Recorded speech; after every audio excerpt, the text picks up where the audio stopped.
Good afternoon, everybody. I hope you all are doing awesome today. We're here to do a reading for Creator. It was actually Divine Masculine's turn, but I received another large download, and I would like to share it with you guys, okay? I just want to tell everybody thank you for your subscribes, your shares, your loving words and comments, your support. It really means a lot to me. It's not that I don't have lots of spiritual support because, my ancestors, the angels, and those who work for the universe, the energies that love universal laws are always with me. So I never feel alone or anything like that. I'm very blessed. I give myself over to whatever mood or emotion I'm in and allow it to feel its way out. So I'm feeling like I'm back in the saddle again. Got this download that I want to share with you guys, and it has a time span of over 50,000 years. But I think I can link up a few bridges in between those time spans to help people kind of get a picture of where we at today and how we got there. And it may take a couple, 3 videos to get this over because, we want to start with the first age that I can remember or that I was able to get together. And there were ages before that, but, But anyway, before we get started, I just wanted you to know I've got my little crystal rock garden here. And who would despise small things, right? They're not very showy. But according to my information and the studies that I've made, the smaller the crystal, the more powerful it is because the smaller wave it has. And the smaller wave it has, the faster it can move. So it penetrates, objects much easier. And I found that fascinating, really, to tell you the truth. And I love rocks and natural things and all natural things. And as we begin to talk about this, what has happened over our Earth's past 50 years, I don't usually like to go into the past, but this download linked up a lot for me. And so I was more than willing to take this on. And, I've been known to take on bigger things. So I just want to tell you guys I love you and appreciate everything. And, as we go through these days that we're going through, I guess here in a few days, we're going to have a solar eclipse, right? So God only knows what's going to be seen then.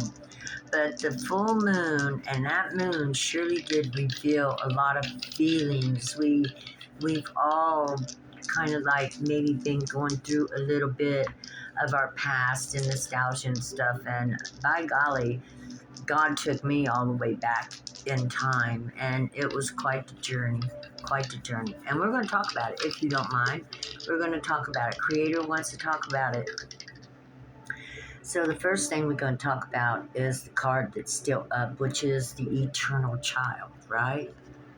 I pulled this last night for the next reading and focused on it all night. The Eternal Child is the Holy Spirit, is that spirit that is creative, that's on this planet, right? That would be somewhat like Mother Earth. Because she gives us all this abundance. She gives us our food. She gives us our wood. She gives us our gas. She gives us, everything that comes from her makes lamps and lights and cards. And, there ain't one thing that you have in your household that didn't come from the Mother Earth, including yourself. Without the earth element, there is no you. Everything can be individual by itself, but even if earth or even if fire, air, and water come together, it would have no vessel. There'd be no container. And that's the Eternal Child. So if we think about all the elements, and as important as they are, the most important element is the earth element because it gives a physical body, one that can move. And we should be happy and grateful that we have this physical body because, once we expire and go to the other realm from which we came, it takes quite a few thousands of years sometimes before we come back. Now, from what I understand, we can come back at any time. But there is some kind of turn thing going on too, the big wigs, I guess, the gods, are allowed to choose if they want to rush right back into it. And they can actually, whether you believe it or not, through occult works, you can actually choose which family you're planted back in. And that's something. Yeah. But, I'm not suggesting anybody to look up the occult. But I have had to look into it myself in order to see. Well, I was just led to it, okay, and I did look into it and I did study it, but I do not practice it, okay. Everything I do, I don't use blood and I don't use items, okay. I pray and I manifest, if I am manifesting, through my heart and my mind for the good. And I will always be doing that, no matter what or who. And according to what I know, I don't come back for thousands of years because I wait my turn. I don't bully ahead of anybody. And, that's just the way it is. I want y'all to know I started this at 111, 111, New Beginnings. And we want to talk about the eternal child because each and every one of us are an eternal child. Even if you haven't yet saw your beautiful spirit of fire and your soul, it is within you. I've got to put this here. We're going to roll some dice. It is in you. And I am here to awaken you, to let you know that your soul is beautiful and eternal. And that as you get rid of things around your chakra energy center that you do not no longer need, these things will open up to you. And who knows, maybe you'll even get a glimpse of it. Isn't that beautiful? Because God rewards those that work towards knowing things that are unknown.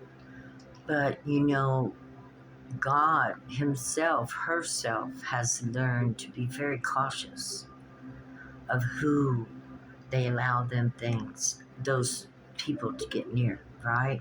And that has come from the experience that we have had on this earth.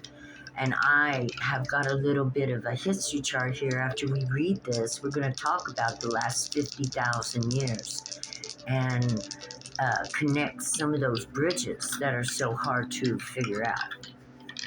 And if you know anything, I would appreciate you letting me know that. So we have the sun shining in Scorpio, and we have 10. Completion. Sun in Scorpio. Okay, Scorpio is again about those things that are seldom talked about.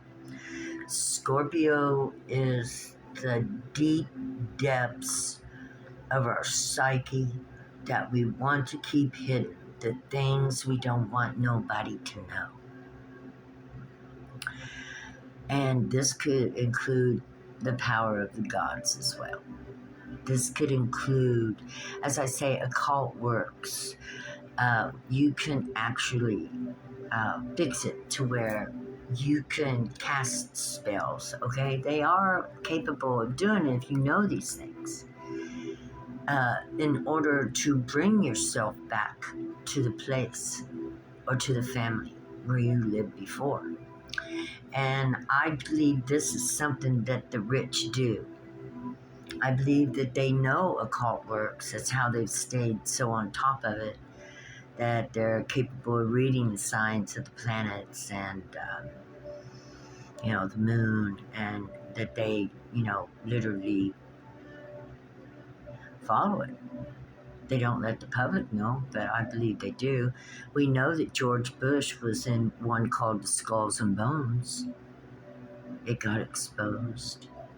An occult, the Skulls and Bones. So, I'm not saying occult works is bad, but it's not good if you're trying to control the people, right? And to keep all the money for yourself and take all the land for yourself and own everything yourself, and just you and your family are being benefited from it.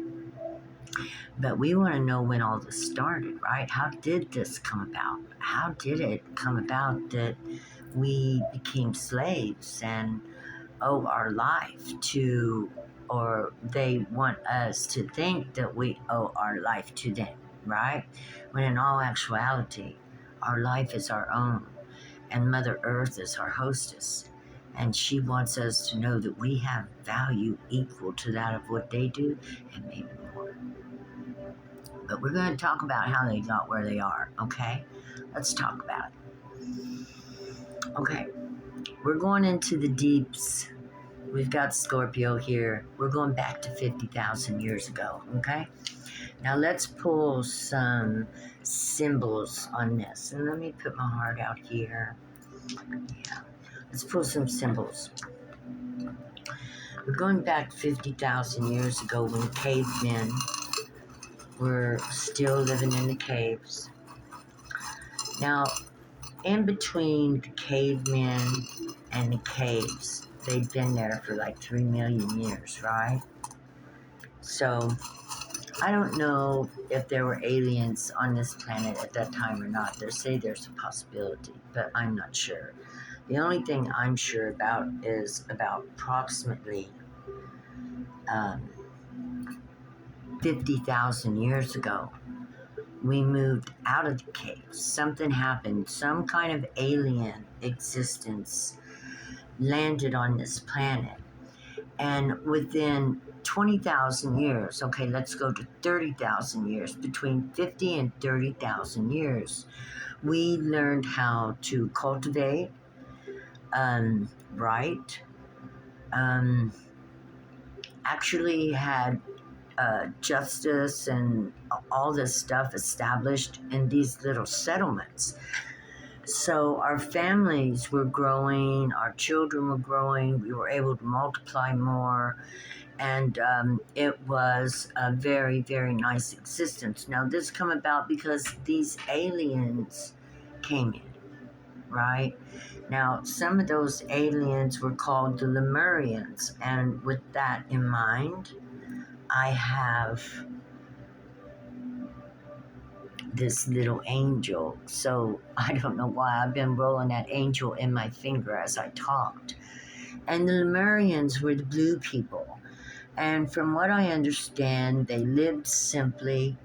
They didn't eat much. They didn't do much, but they taught the people reading, writing, how to cultivate, how to store food, how to, they brought them out of the caves, and there may have been some DNA manipulation. But because of the cultures that they have found, it shows that it brought a better world to the people. And we can see right here this multicolored moon, right? It brought color to the people who were living in the caves. It brought knowledge. It brought wisdom. It brought a better way for them to take care of themselves. So we were cultivating, but I think we were probably still hunting wild game and such, The bows and arrows were invented, and, I got this triangle. So the earth, I want to think, no, this is fire or air. This is air, or I would say fire. So, fire of passion and knowledge was brought to the earth, and people were integrated in with the cave people. So, and what did we end up getting? Somewhat of a Cro-Magnon, right? And then, ooh, I dropped that. That was a cactus. So we're gonna pull another one. I wasn't supposed to have that one. It just jumped out of my hand, and it's so tiny it'll take me time to find it.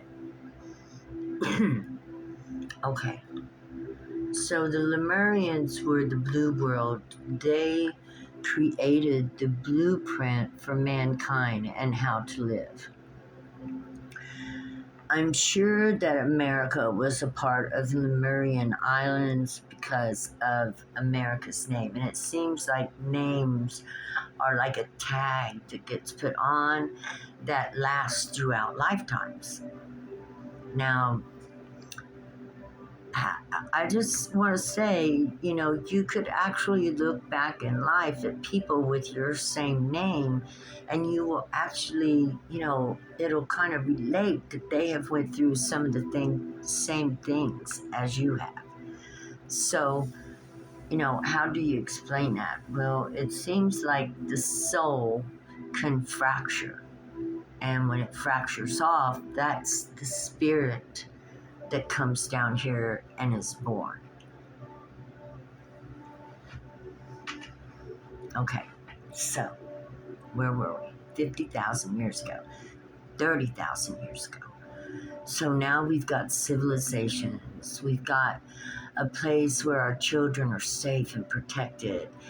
We've got villages that are banding together and making small communities and larger communities. Some of them were up to 30,000 people, cities, and surviving well. Everybody shared the work.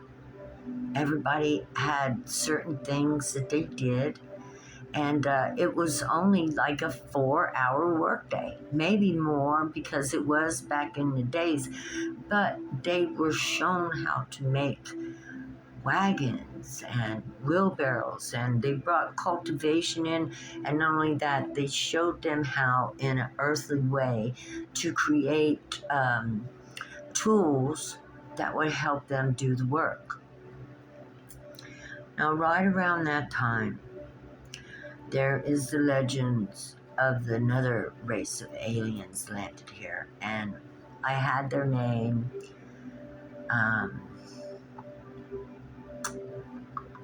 The Babylon race, the one from Babylon. Marduk, let's see, Enki and Enlil, right? Great scientists, great minds, highly evolved, more progressive, more not so much worrying about doing things in a natural way and teaching from the root of the grounds up. They were more like, let's just jump in, get this job done. However it turns out is how it turns out, and that's the way it'll be. So,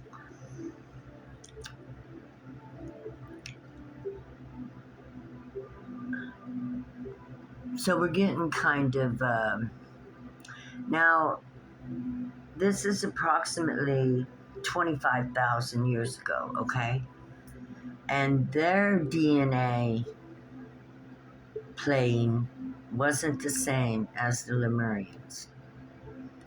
They were more adventurous and exotic, and we know this because we see animals that are half horse, half man. We see animals that are half lion and bird and griffins and bulls with men's heads and men with bulls' heads, and they didn't pay any attention to how this would affect the psyche of creation. At the time, possibly the Lemurians landed is when collective consciousness comes. I just got kicked. And the reason I'm saying that is because we know when collective consciousness landed on this planet, and we know this because all the cave people were collectively drawing the same things all around the world. And now, let's talk about the monkeys and the baboons, right? Who are part of the collective and learning new things. And everybody in that collective of that species will learn it too. So, did the Lemurians bring the collective consciousness to this planet where we were all connected? Yes, I believe so. I believe somehow they come down here and had mercy on people and improved our lives.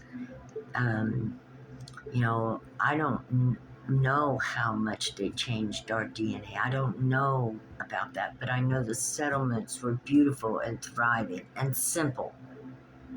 Okay? Were there wild people? There probably were. They probably were. There probably people wandered off and they created the Cro-Magnons, right? And then the Cro-Magnons and the cave people from around the world come together, and this created the white race. We started off, all of us were the same color as we wandered out of Africa. And as we wandered into the mountains and more this way into the north, our color got lighter and lighter and lighter. And I saw this on a science program. So we all started off black. Every woman has mitochondrial DNA. But in cold weather and cooler and longer winters, our skin got lighter and lighter. So, we're the same people. That's just the way it is. I asked God to help me to please move slow so I could explain this in a way that could help anybody whatsoever understand. So, we're 30,000 years ago. We've got the wheel. We're learning to make wagons. The Lemurians are helping us to make peaceful settlements.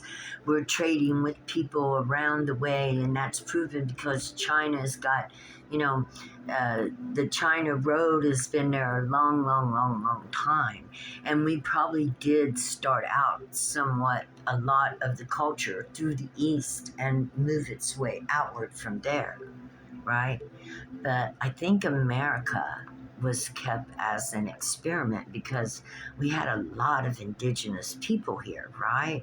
A lot of indigenous people that were possibly on it when America broke off from the great, when we were all just one world called Pan. Pan. The land of Pan or something like that, but it was just one continent, the whole landmass of the earth. And as it began to move out and separate itself, some of the natural people may have still been on there, and they were, possibly, it was like an experiment. And when the white man got here, they were indigenous peoples. So maybe. Anyway, let's go back to where we're at the 30,000 year mark, okay? And there's records. We see that, cultivation, this was in Turkey, okay? And so it would have took its while to make its time through everything, to make its way across the world, because the people would have had to have been taught one step at a time. There would have had to been people left behind to reaffirm things and help run things and keep things going. So this spread across the land would have taken time. So at 30,000 years ago, another race of aliens landed. And I done went over that. And I still can't think of their name, but it's where Marduk come from. I believe they were a part of the Egyptian race. Okay? This was a whole different crew. What they created was not fun. And we went over that already, right? Okay, forgive me. So let's come up to 20,000 years ago, when they realized the half bulls, the half men, the half this and the half that, and all the DNA they screwed with was not really profitable probably many things were insane. It was probably a sad place. I mean, I can't imagine. Probably terrifying to get caught by them. Terrifying. I'm sure, I can't imagine. But they are the Dark Ages, right? They got wiped out. So we'll never know. But we can only imagine what a ruthless race would do, because a lot of those monsters are still incarnating today in politicians, in world leaders. And so, you see, they don't care about poisoning the earth. They care about hoarding money and resources and working the people to the bone and harvesting their energy. And that's the truth. Just like they used to harvest people and change their DNA and turn them into monsters. Okay, they were called the fallen angels. Okay, so where are we at now? We're going to get to the flood. There was one man that was considered pure enough to be a part of the future that was to come. How did they feel? Okay, Anunnaki. I suggest watch the Anunnaki movie. It's like 12 hours long. It's a long one. But it is from the Sumerian texts that they were found that were over 25,000 years old and deciphered. So I suggest that if you're very interested, to look up the Anunnaki. Okay, they don't talk much about the people that were here before the Anunnaki, because they just really didn't leave not a lot of history. They must have been simple, loving, kind, gentle creatures who were only interested in, I don't know, maybe they were spirits, but they kind of like vanished off into thin air. The Lemurians. Oh, well, let's draw a card. I'm so much into this conversation. Let's see, what would we draw from? The Lemurians. Can you tell us anything about these kind, gentle blue people who were the Lemurians and the blueprint of modern mankind? Okay, the blueprint of modern mankind. Okay, all right. Who were these people?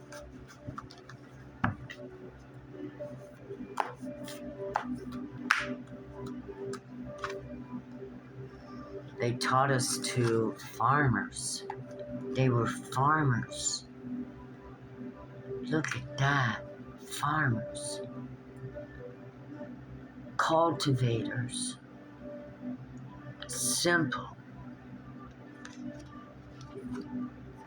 They brought seeds. They taught them how. They probably brought corn. You know, they say corn is like a hybrid, and they're not quite sure where corn came from. But they brought seeds. All those pentacles are seeds. I want to say, look at her. She's a farm girl. That's crazy. Anyway, I love you guys. So they were farmers. They were farmers. They were farmers. Okay, which means when you're a farmer, you're for the community. You know, you grow stuff. You know, it's a community thing. Like me, I'm getting my farm ready around my yard. I'm going to plant corn in my front yard. And I love to give it away to the community as they come by. I give them tomatoes and cucumbers and whatever I'm growing. I love it. I love it. And the kids love it too. And I always wave it to babies. Always. Oh, this just makes my heart so warm. The Lemurians were farmers. Okay, this, we're going to put this right here. The Lemurians were farmers. And I got that immediately. Okay, so we're going to use this deck because it's the only deck that I have anything about Egypt in it. Okay, I'm not really crazy about Egypt, and we will get to that and the reason why. And my reasons are logical and logistical. Okay, yeah, I didn't like their gods, none of them. I don't like gods that charge you to die, and I don't like gods that take the poor man's gold to build up a palace. I don't like those gods. I don't give those gods none of my energy. If they've ever taken anything from any man to get a safe passage into the underworld, they're not gods. They're they're they're trying to get rich. God would never charge for passage into the underworld. It's God's world. God rules the underworld as much as God rules the heavens. God says, don't fuck with my people. So you see how I feel about Egypt and their gods. Okay, and we were brought out of Egypt supposedly to be made free. But no, that ain't what happened, is it? Okay. The second round of the aliens, what did I call them?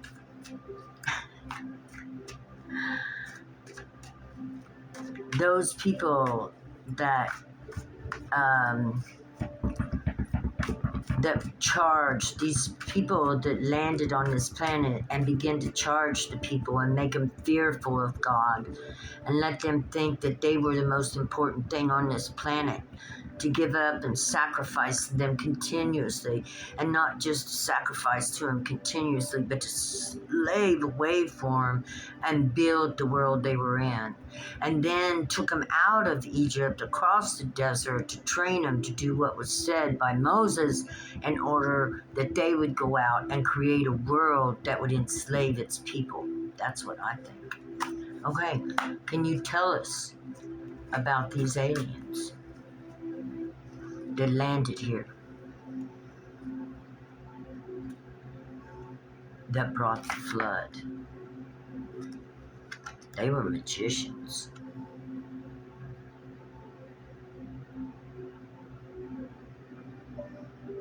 The people didn't really have a chance.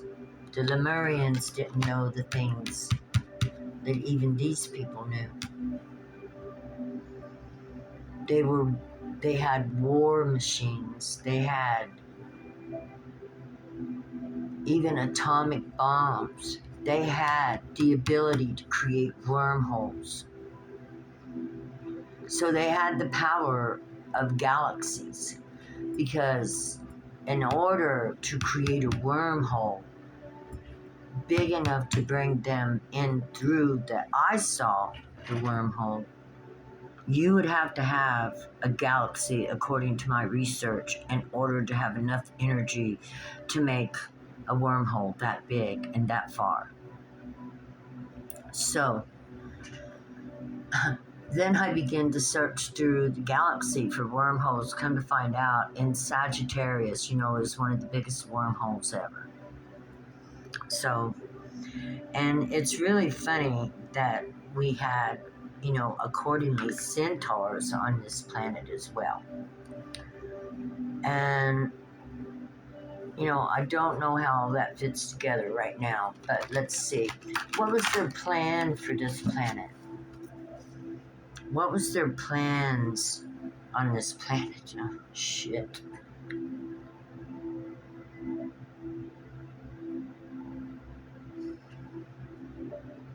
Death and destruction. Damn, what was their names? I said it earlier and remembered it. The illusion, takes it over. Let's see, what is their names? What was their plans for this planet? To turn the wheel of fortune. Now, here's the thing. After they got done doing all the experiments and had to,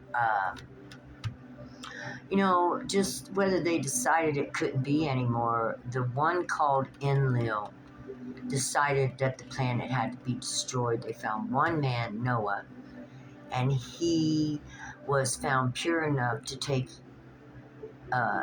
one of each pair of animals upon the ark and be okay through the flood. Now, God supposedly made some kind of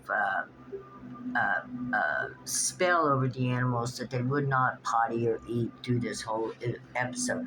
Now, that may be true. That may be true. But when I think of the ark, I also see the Ark of the Covenant. And accordingly, how they pulled the limb, or they said they had a branch, the olive branch, which represents the constellation of Libra, and they had an almond branch, which represents the constellation of Virgo, and they put those two in the Ark of the Covenant, remember? Okay, I'm seeing an ark that holds DNA. I'm seeing an ark that doesn't so much as load up all the animals as they did to just take and put its DNA in an ark and then probably put it in a spaceship through the flood. Yeah, I got a kick and use that to bring it back to redo Earth. It took 5,000 years to replant Earth. 1,000 years for it to settle before they could even land. They cried because they had no food.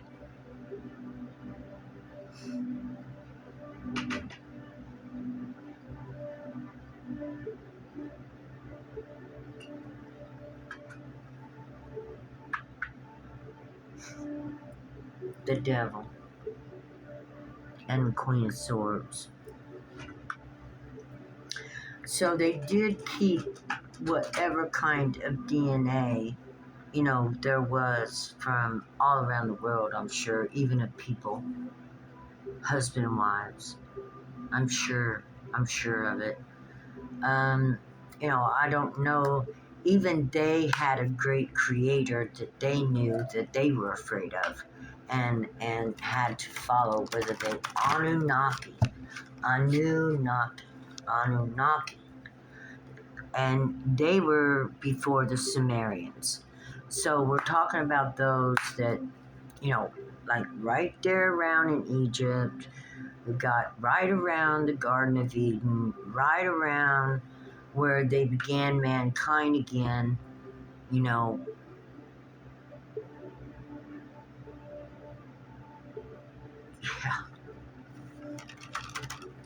where Adam and Eve was created to where they could take part of the indigenous people DNA and mix it more than likely with their DNA. And of course, I saw and read all kinds of experiments they were doing on people where they were using monkeys and everything and mixing their DNA. But they had to use women because the creatures could not carry the DNA of the aliens. So they had to use alien mothers to carry the DNA of the creatures. And when they began to build man back up again, or humanity, that's where they say they make man in their image. We will make man in our image. Let's see what this says. And that goes with the Wheel of Fortune and the Magician. And now we have the King of Swords. We will make man in our image. And so life began again. Somewhere between 20,000 and 12,000 years ago. And Egypt was where these, I forgot her name again, people settled. Okay, well, actually, let's get real. They actually settled around the world at different places. We've got Egypt, Greece, and Rome that were all created right about the same time. And they were all war dogs. All of them were war dogs. And it cost you an arm and a leg to live. War crossed our planet. Violence. Hate. Greed.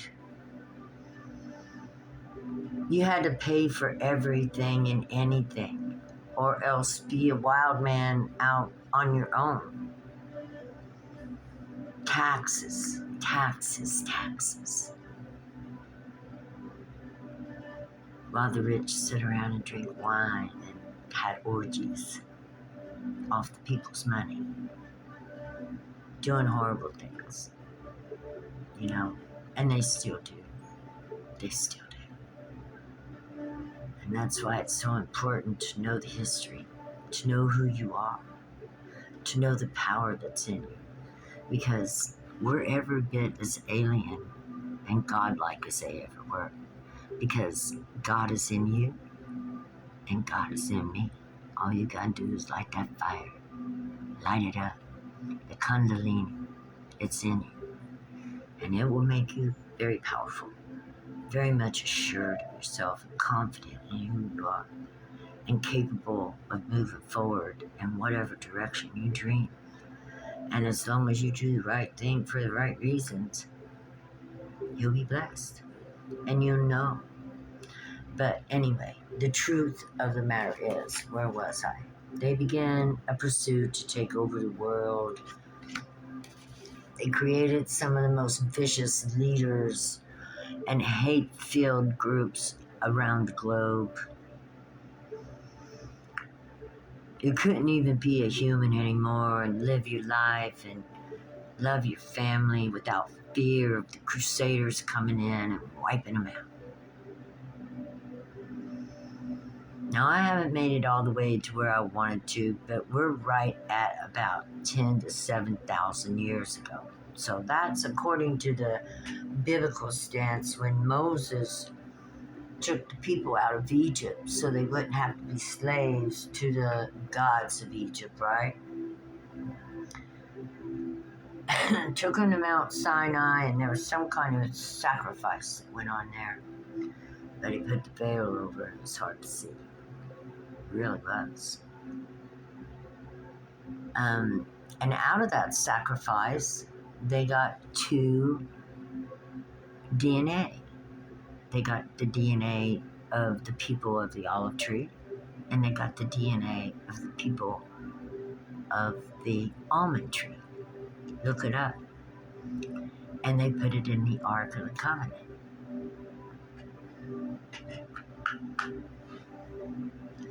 Now, a coven and a covenant would be, well, makes me think of witches, warlocks.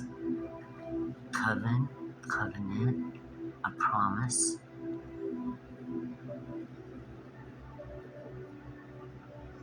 See, I find a lot of deceit when I begin to explore our religion, or the religion that is upheld by our society. Oh, I haven't even got to the worst part about blood and demons and how much they love that.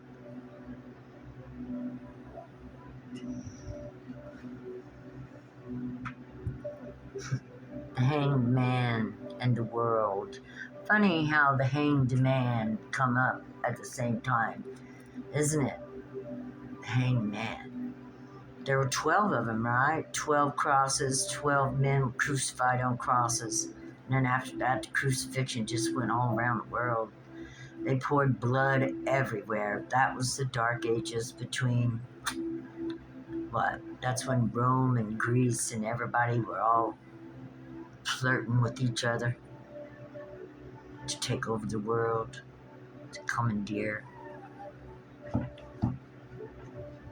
to bring a lot of misery and pain. What about Odin, though, huh? Odin died to himself. That's pretty awesome. And he sacrificed his own eyeball so he could get his third eye and understand what the heck was going on. I admire a man that takes his own responsibility for his own shit, okay? I do not admire anything about using somebody else to pay off your sins. If you're a sinner, well, first off, you're thinking wrong because you're not a sinner. That's another lie. You're born out of love. God loves you. You're the image of God. You are not a sinner, nor are you toxic or like you're not born. You're born pure, beautiful, and nothing the matter with you. Nothing ever will be the matter with you as long as you see yourself as something beautiful, a creation of this planet and all the planets around it. That you are a living vessel of the universe. Yeah. So you're much loved. Love yourself too. Be happy with who you are and understand God, you are loved. The more you know you're loved, the more you're going to give love. Like, I didn't know I was loved. God showed me, literally, and taught me how to love myself. God loved me first. God loved me first. So God loves you. Love yourself too. Appreciate yourself. Believe that you're a miracle in this world.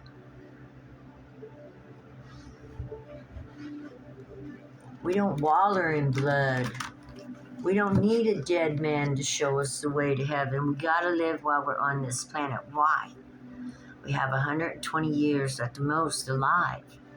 We may have to wait thousands of years to come back. What's more important? Life is sacred. We must enjoy and love our life because we're dead a lot longer than we are alive. Now, in being dead means we're a spirit, we're ethereal. You know, it's just we're ethereal. We don't get to interact in the material world. We can't pick things up and have a good drink of water or anything like that. But we still see what's going on while we wait our turn. Nature knows, just like any seed, you plant a seed, it knows what to do. Water it with love and it'll keep on going, right? Right. Guys, I don't know how long I've been on here. And I know I've just been talking and talking. If you're still here, please hit the subscribe button. Thank you. Okay, so they came for war to take over, and that was the truth. And here we got the big old King of Swords, King of the Air, the kings that came down from out of,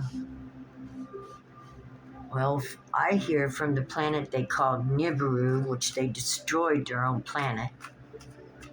Yeah, look it up. Look it up. I can't remember their names again. I don't know, man. I have a hard time remembering their doggone names.